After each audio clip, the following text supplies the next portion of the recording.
Morning student Sayan tuition সেন্টারে সবাইকে স্বাগতম। আজকে যাদের ফোর্থ সেমিস্টারে অনার্সের জিই এডুকেশন রয়েছে তাদের জন্য ভিডিওটি গুরুত্বপূর্ণ হতে চলেছে। আমরা জি এডুকেশনের লাস্ট মিনিট সাজেশন নিয়ে আলোচনা করছি।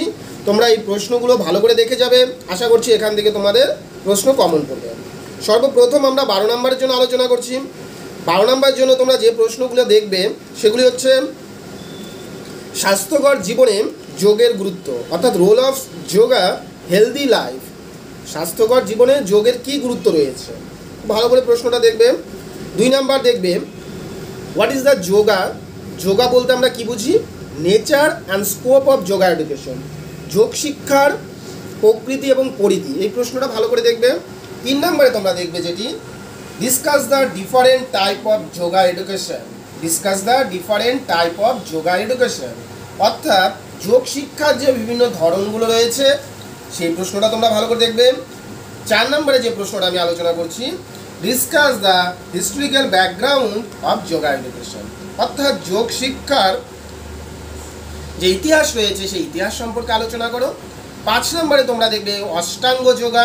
ভালো করে অষ্টাঙ্গ যোগার যে ভাগগুলো রয়েছে সেগুলো দেখবে, নিয়ম থেকে শুরু করে যা যা রয়েছে সেই অষ্টাঙ্গ যোগা, রাজযোগা, এই প্রশ্নগুলো তোমাদের ভালো করে দেখতে হবে। এরপরে মান 6-এর জন্য তোমরা যে প্রশ্নগুলো দেখবে, importance of yoga in age, যোগ শিক্ষার গুরুত্ব আলোচনা করে। Importance of yoga education, explain the objective of yoga education, যোগ শিক্ষার উদ্দেশ্য কী, এই প্রশ্নটা দেখবে। ক্লাসিফিকেশন অফ যোগা এডুকেশন, যোগ শিক্ষার যে বিভিন্ন বিভাগগুলো রয়েছে সেই প্রশ্নটা দেখবে। তারপরে explain the nature of yoga education, যোগ শিক্ষার প্রকৃতি ভালো করে দেখবেন। Discuss the scope of yoga education, যোগ শিক্ষার পরিধি ভালো করে দেখবেন। পতঞ্জলি যোগা এডুকেশন, পতঞ্জলির যে যোগশাস্ত্র রয়েছে সেটি ভালো করে দেখবেন। তারপর 3-এর জন্য তোমরা দেখতে পারো what is the yoga, aims of yoga education. তারপর রয়েছে অষ্টাঙ্গ যোগা, রাজযোগা। তারপর দেখবে meaning of yoga education, principal of yoga philosophy. ঠিক আছে, তাছাড়া বাকি যে তোমাদের যোগার সঙ্গে রিলেটেড যে ভাগগুলো রয়েছে প্রত্যেকটা ভাগ তোমরা এখান থেকে খুব ভালো করে দেখতে যাবে। মেনলি নেচার স্কোপটা অবশ্যই দেখতে হবে।